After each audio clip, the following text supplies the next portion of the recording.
Yeah, just know I'ma get it poppin', I'ma do my thing, I'ma blow the fuck up. Yeah, just know I'ma cash out, stack hella M's in my account. Yeah, just know I'ma have my dream girl in my dream house in my dream car. Mine took me all around the world. Ain't no telling when, but yeah, just know. Yo, what's up? I'm Bugus. I'm in Cape Town, South Africa, and you're watching the Backroom outlet. Okay, cool. So firstly, we'd just like to thank you for giving us this opportunity. Thank you. And this platform for us to connect you to your friends this side and your fans. Got a wide range of support. I'm sure you'll see once you hop on stage. Yeah. But just to start off the interview, man, like how's Cape Town been? You know, how's your experience been so far? It's been crazy. Yeah, it's been crazy. Yeah. Cape Town is by far my favorite city I've ever been to. Oh, for real? Yeah, for sure. In the whole world. Oh shit. Yeah, so how many shows have you done so far? On this tour, about close to 50. Oh damn. I think close to 50, yeah. Yeah. What has been like your most memorable experience in this tour? In terms of like performing? Yeah, the performance and just traveling. The Montreal crowd was incredible. The crowd in Montreal was incredible. And Atlanta, that's my hometown, so yeah. Those two crowds, top notch. Oh really? Yeah, 12 out of 10. Those crowds were crazy. Oh, that's dope. And then have you been to any places in Africa besides South Africa so far?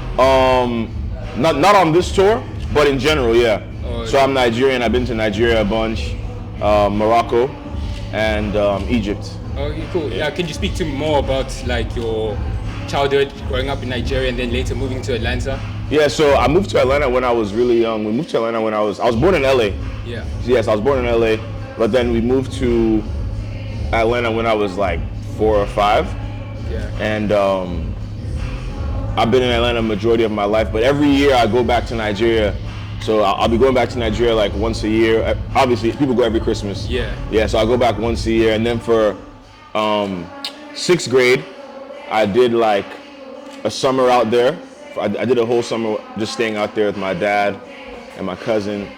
And I was just going back and forth a lot. Yeah. Yeah, going back and forth my whole life, just going back and forth, back and forth, back and forth. Which part of Nigeria are you from? I'm from Abia. Abia is in the east. Oh, okay. Yeah, it's in the east, but you know, always land in Lagos, spend some time in Lagos a little bit, and then head to my side in the east. That's dope. And then growing up, just living in a Nigerian household, what type of music were you introduced to at a young age? Nigerian music, obviously Fela. Yeah, Fela. Sunny Ade. Yeah. Igbo high life music, just the stuff that any Nigerian parent is playing. Yeah, Fela. Igbo high life stuff, King Sunny Ade. Just different stuff. And then what about now? Oliver the Cook.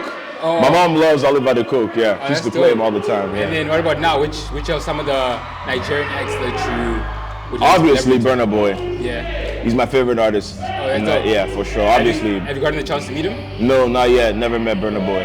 But obviously Burna Boy, my favorite artist. Obviously Wizkid, Davido. The typical. Those guys are like the legends, obviously. Yeah. But like then there's other guys coming up. There's a new guy named Heiser. Yeah. I love Heiser. I've done some songs with him.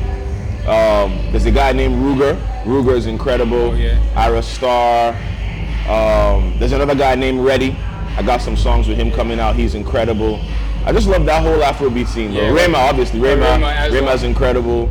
Ira Star. And some of the female artists? Thames, of course. Thames. Well, Ira Star, she's a female. Oh, okay. Yeah. She's a female. Thames, obviously. Yeah. That's about it. Oh, okay. That's obviously, sorry. Fireboy, Victoni, all those guys. Ashake. Yeah, Ashake, of course. Yeah. And then just regarding the music. Shay Vibes. Oh yes. He's a new one. He's awesome. Shay Vibes. Yeah, he had a new song with Buju. Yeah, Vincent, exactly. Yeah. Shay Vibes. He's incredible. And then just regarding the music scene, you obviously being in South Africa right now, I'm sure you've been introduced to a couple of music this side. Could you just speak about the comparisons that you've heard in the music compared to the US? To what? Afrobeat? Yeah. Or like hip hop? Yeah, to hip hop. Well, yeah. I mean, it's dope. The rhythms, the melodies, the lyrics. Yeah. Like I was looking into is it AKA the guy who passed? I was looking into him. He's dope, bro. I love the scene out here. Everybody's like a lot of lyrical people, and I love Amapiano. Oh yes. Yeah, Amapiano vibe is dope. Yeah. I love the Amapiano vibe. Do you plan on hopping onto any Amapiano? Yeah, I want to try it. I've never tried it. Yeah. I would love to try it. Yeah. Yeah, no, that should definitely be something you listen to. That should be awesome. Yeah. And then just like just speaking about your childhood, Was the goal always to make it in music, or did you envision yourself doing something else? I mean, so when I was like, you know, let's say from like 5 to 16, I was playing sports. So I wanted to play football, I wanted to play basketball. I was doing that full time. And then I stopped playing sports when I was maybe like 16, 17.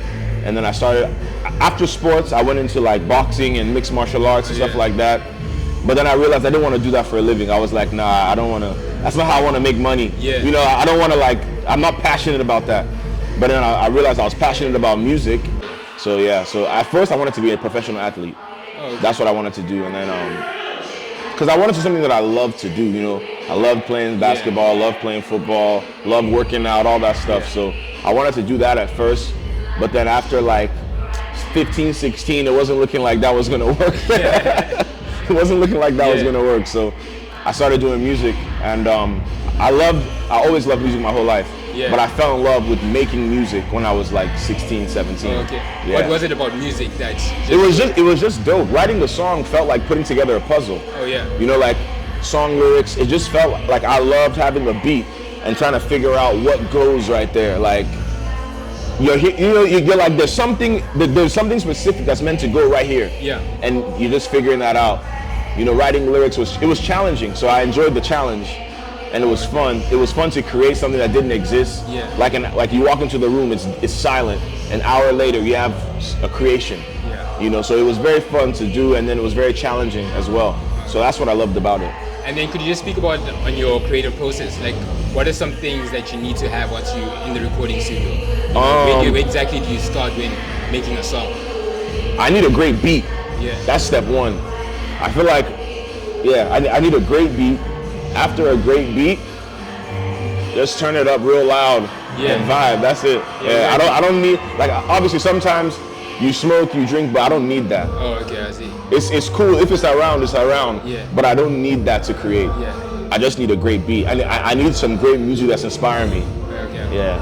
And then could you just touch a little bit on your relationship with Russ and exactly how that started? Yeah. How that formed into you guys, you know, starting out your own label? Yeah, so we met when we were like 13. Yeah. We met when we were kids. We had the same class. We went to the same school. And then a few years later, when we were about 16, he played me like a beat he was making one day. He came into class and played the beat. And I was like, there's no way you made that. He was like, yeah, bro, I made the beat. I was like, yeah, right, you don't make beats. He's like, check it out. He played me a couple more. And I was like, oh, this is sick. So then my friend was a rapper at the time. So I linked both of them up. I was like, okay, you're making beats, you're rapping. So I linked them up during one of our lunch periods in school. And then we used to go to his house after school. And at first I was just ghostwriting. I was just writing stuff for them and giving it to them. But then those guys kind of stopped coming to the studio as much, so I just took their place. And the rest is kind of history. Like, it's just been like that ever since. Yeah. And then what was it that made you start your own label? Just kind of, honestly, it was very monkey see, monkey do. Like, it was very like, I saw a lot of the artists that I looked up to all had their own labels. You know, all the guys that I thought were awesome. I looked up to Lil Wayne, Jay-Z. I realized that, like, okay, like, if you want to rap, you need to have your own label to put your stuff out for yourself and just be self-sufficient. So that was the inspiration. And then after doing that, we then figured out how to really do it for real. But I was just inspired by just seeing Lil Wayne and different people. They had their label, so I just thought that's what you do. You know, you get your own label and you put out your music through your own label. So monkey see, monkey do, really. Exactly. And then what inspired the label name and where exactly did it come from? So what Diamond, do it every day, music or nothing. What inspired it was that's how we were living. Like, the summer that we came up with that name, we were making music every single day for like 2-3 months straight. Sleeping in the studio, just everybody at my house every day from the time we wake up, maybe 3-4 p.m. to 3 a.m. Repeat every day for like a whole summer. And I was like, bro, we're literally doing music every day. Like, every day we're making music. So that's where the name came from. And then during that period when you guys were like, you know, making music every day, was there some sort of self-doubts that this might not work out, or did you guys always believe? Always believed. Yeah, there was no doubt. Yeah. We always believed. We always knew it was gonna work. It was a matter of time. It wasn't if, it was when. Yeah, we knew it was gonna work. We just didn't know how long it would take to work. Yeah. And then what's the end goal for Diamond? You know, are you guys looking to take it into a global brand like Rock Nation? Yeah, exactly. Oh, okay. Yeah, the end goal would be to become a global brand. Yeah. Obviously, like Rock Nation level. You know, have different arms. Have your music department. Have film and TV. Have literature. Have technology. Have even maybe a sports agency one day. You know, like just having your hand, having an arm for all those different things. Like I look at Diamond like an octopus. You know how octopus has 8 arms? Yeah. So like one arm is music, another arm is film and TV, another arm could be literature, another arm could be sports, another arm could be technology, you know, building apps, AI, you know, different stuff. Oh, that's dope. And then obviously being an independent artist, what do you think it takes right now for someone to be a successful artist, you know? I would say great music and consistency. Yeah. Yeah. Great music and consistency. You have to have great product and then pump it out a lot, you know, put out a lot of it, be consistent with greatness. And I think you'll be able to get a fan base. And then how exactly do you know if your music is great? I feel like every artist believes the music is great, but I think that it gets to a point where if, that's a good question, because it's subjective. Greatness is subjective. But I do think that if, you know, I will say that if it's not growing and it's not like, you don't have to blow up and explode overnight, but if it's not progressing in any way and, you know, it might not be as great as you think, you might need to just keep making music. Yeah. So it just goes back to consistency. Yeah, just be consistent and you should see some growth, you should see some progress. Yeah. And then for any solid upcoming artist now who doesn't believe, what type of advice would you give them? If you don't believe in themselves? Yeah, or just like because their parents don't believe in them or friends, what type of advice would you give? You have to believe in yourself. There's no other way. I don't think music is a thing that can really work for you if you don't believe in yourself. So just think about the odds, right? Look at, let's just say, female rap in America right now, right? Yeah. I'm sure you guys have heard of Glorilla. Yeah. You guys have heard of Ice Spice. Yes. And like, okay, so those two girls, Lola Brooke. Have you heard of Lola Brooke? No, I haven't. Okay, so there's 2 or 3.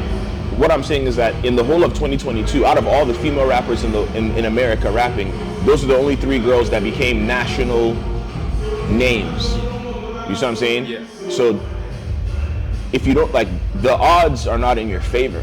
You know, 3 out of thousands that are rapping, only 3 became national names that everybody now knows in America. So what I'm saying is that the odds are not in your favor. So if you don't believe, then it's going to be very hard because the odds are already stacked against you. So if you're stacked against yourself and the odds are stacked against you, it's not likely going to happen. You know, you need to believe in yourself because it's damn near impossible. Yeah.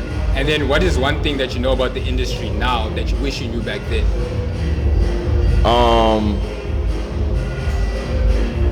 Just I would say just the consistency thing. You know, how consistent you have to be and how much music you have to make and how consistent you have to be and the kind of work ethic you have to have. I wish I knew that at the very onset. Yeah. But I didn't know that at the very onset. I didn't know anybody to teach me that. We didn't have any mentors. We didn't know.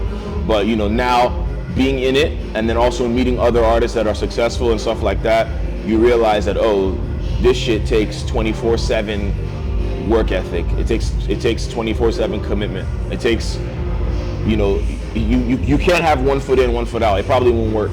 You have to be fully committed and you have to work really hard every single day. Yeah. And then obviously just to end off the interview, I would just like to ask, what is the message that you have to the youth? I would say it sounds very cliche, but believe in yourselves and chase your dreams. Because when I was 17, I believed in myself and I took a leap of faith and I chased my dream. And now I'm about to go on stage in South Africa. And I was in Atlanta, Georgia. And the smartest thing I ever did in my life was pick up the microphone. If I didn't, that microphone has taken me to 35 countries around the world. You know, I've met so many amazing people all over the world. I've made so many connections. I've gotten the chance to see the world, all because of one simple choice of picking up that mic, because I believed in myself. If I said, oh no, I don't believe in myself, I'm not gonna pick it, or you know, like the mic's right here. If I was like, nah, I can't do it. My whole life would be different right now. But the fact that I was like, yeah, I could do it. My life is so different, you know? Even Russ's camera guy that's here, Steven, and Raya does photos and stuff like that. You know, we talk about this all the time. She's a photographer. She's like, the smartest thing I ever did was pick up a camera. Because now she's been to 50 countries. She's been in the rooms with amazing people that maybe she never would have gotten a chance to meet. So having the courage to chase your dreams is life-changing. So I would tell the youth, go after it, believe in yourself, pick up that thing, whether it's a camera, microphone, a basketball, a book, a pen, whatever it is, your laptop, whether you make apps and you code, whatever it is you do, have the courage to begin, because you don't know where that shit's gonna take you. Mine took me all around the world. Yeah. Thank you so much, Bugus. Yeah, no problem, bro. Appreciate it, bro. Yeah, no problem. Thank you, bro. Yo, love meeting you. Yeah, just know I'ma get it poppin', I'ma do my thing, I'ma blow the fuck up. Yeah, just know I'ma cash out, stack hella M's in my account. Yeah, just know I'ma have my dream girl in my dream house and my dream car. Just know I'ma be a legend, ain't no telling when, but yeah, just know platinum plaques, I see that in my near future. Ass is fat all around me, I call all my chicks Medusa.